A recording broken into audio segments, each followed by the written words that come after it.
നമസ്കാരം. റാഫ്റ്റോ ക്രിക്കറ്റിലേക്ക് അവർക്കും സ്വാഗതം. അതിനിർണായകമായ പോരാട്ടത്തിനിറങ്ങിയാണ് സി എസ് കെയുടെ എല്ലാ കളികളും ഇപ്പോൾ അവർക്ക് നിർണായകമാണ്. തുടരെ ജയിച്ചെങ്കിൽ മാത്രമാണ് പ്ലേ ഓഫ് അവർക്ക് കാണാൻ പറ്റുകയുള്ളൂ. അപ്പോൾ എല്ലാ സി എസ് കെ മത്സരങ്ങൾക്ക് മുന്നോടിയായിട്ടും ആരാധകർക്കുള്ളൊരു ചോദ്യമാണ് ഈ കളി MSD കളിക്കുമോ എന്നുള്ളത്. അപ്പോൾ ഈ കളി MSD കളിക്കില്ല.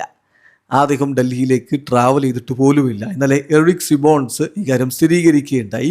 അതായത് സി എസ് കെയുടെ ബൗളിംഗ് കോച്ച് പറഞ്ഞ കാര്യം ഈ ക്രിക്ക് ബസ് റിപ്പോർട്ട് ചെയ്യുന്നത്. അതിൽ പറയുന്നത് തീർച്ചയായിട്ടും MS ധോണിയുടെ കാര്യത്തിൽ അദ്ദേഹത്തെക്കുറിച്ച് അദ്ദേഹം എപ്പോൾ വരുമെന്നൊന്നും പറയാൻ ഞാനാളല്ല. MS ധോണി ഇപ്പോൾ ഞങ്ങളോടൊപ്പം ഇവിടെ ഡൽഹിയിലില്ല. പക്ഷേ അദ്ദേഹം നല്ല രൂപത്തിൽ ഇമ്പ്രൂവ് ചെയ്ത് വരുന്നുണ്ട്. അദ്ദേഹം എപ്പോൾ റെഡിയാകുന്നുവോ അപ്പോൾ അദ്ദേഹം അത് പറയും. അദ്ദേഹത്തിന് അറിയാം എപ്പോൾ കളിക്കാൻ കഴിയുമെന്നുള്ളത്. എന്നാൽ ഇപ്പോൾ ഞങ്ങളോടൊപ്പം അദ്ദേഹം ട്രാവൽ ചെയ്തിട്ടില്ല എന്നാണ് CSK bowling coach Eric Simões ഇന്നലെ പറഞ്ഞത്. ചുരുക്കത്തിൽ MSD ഈ കളിക്കില്ല. അദ്ദേഹം ഡൽഹിയിലേക്ക് വന്നിട്ട് പോലുമില്ല. അദ്ദേഹം അവിടെ ചെന്നൈയിലാണുള്ളത്. അപ്പോൾ MSD ഹാസ് നോട്ട് ട്രാവൽഡ്. അദ്ദേഹത്തിൻ്റെ കാഫ് ഇഞ്ചുറി ഇപ്പോഴും അങ്ങനെ തുടരുകയാണ്. അപ്പോൾ ആരാധകർക്കുള്ളൊരു സംശയം, ഇതിപ്പോൾ ഈ സീസൺ മുഴുവൻ അദ്ദേഹം കളിക്കില്ലേ, കളിക്കും എന്ന് പറഞ്ഞുകൊണ്ട് ആരാധകരെ എങ്ങനെ നിർത്തുകയാണോ എന്നുള്ള ചോദ്യം എന്തായാലും വരുന്നുണ്ട്. അതോടെ ഉയരട്ടെ, അദ്ദേഹം കളിക്കില്ല. അപ്പോൾ പിന്നെ CSKയുടെ കാര്യത്തിൽ ഉർവിൽ പട്ടേൽ ഒരു സർഫ്രാസ് ഖാൻ എന്നുള്ളൊരു ചോദ്യമുണ്ട്. അതിൽ ആരെ അവർ കളിപ്പിക്കുമെന്നുള്ളത് കണ്ടറിയണം. രാമകൃഷ്ണ ഘോഷ് പരിക്കേറ്റ് പുറത്തായി. പകരം ഇതുവരെ ഒരു റീപ്ലേസ്മെൻറ്റിനെ എന്തായാലും CSK പ്രഖ്യാപിച്ചിട്ടുമില്ല. അതേസമയം മറുഭാഗത്ത് ഡൽഹി ക്യാപിറ്റൽസിൻ്റെ കാര്യത്തിൽ ലുങ്കി എങ്കിഡി 100% ഫിറ്റായിരിക്കുന്നു എന്ന് പറഞ്ഞാൽ KL ജാമീസൺ പുറത്തിരിക്കും എന്നർത്ഥം. പിന്നെ സാഹിൽ പഴക്ക് ഇതുവരെ അദ്ദേഹത്തിൻ്റെ ഫേഷ്യൽ ഇഞ്ചുറിയിൽ നിന്ന് റിക്കവർ ആയിട്ടില്ല.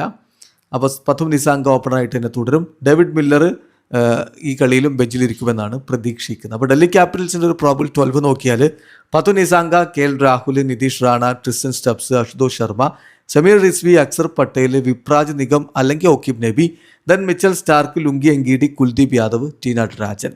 മറുഭാഗത്ത് CSKയുടെ കാര്യത്തിൽ സഞ്ജു സാംസൺ, ഋതുരാജ് ഗെയ്ക്വാദ്, സർഫ്രാസ് ഖാനോ അല്ലെങ്കിൽ ഉർവിൽ പട്ടേലോ number 3, then Karthik Sharma, Dewald Brevis, Shivam Dube, Jamie Overton, Prashant Veer, Noor Ahmad, Anshul Kamboj, Akash മധുവാളോ, ഗുർജപ്രീത് സിംഗോ നമ്പർ 11 വരും. ദെൻ മുഖേഷ് ചൗധരി. ഇതാണ് നമ്മൾ പ്രതീക്ഷിക്കുന്ന പ്രോബിൾ 12. ഈ രണ്ട് ടീമുകൾക്കും ഒരുപോലെ ഇന്നത്തെ മത്സരം ഇമ്പോർട്ടൻ്റ് ആണ്. 7ാം സ്ഥാനത്താണ് DC, 6ാം സ്ഥാനത്താണ് CSK ഉള്ളത്. സോ ഒരു പ്ലേ ഓഫ് സ്പോട്ട് രണ്ട് ടീമും സ്വപ്നം കാണുന്നുണ്ട്. എളുപ്പമല്ല. രണ്ട് ടീമിനും നിലവിൽ 9 കളിയിൽ നിന്ന് 8 പോയിൻ്റാണുള്ളത്. സോ ടഫാണ് കാര്യങ്ങൾ. പക്ഷേ തുടരെ വിജയിക്കുകയാണെങ്കിൽ ചില പ്രതീക്ഷകളുണ്ട്. വീഡിയോ അവസാനിക്കുന്നു. ക്രിക്കറ്റ് ലോകത്തെ കൂടുതൽ വിശേഷങ്ങളുമായി റാഫ്റ്റോ എത്താം.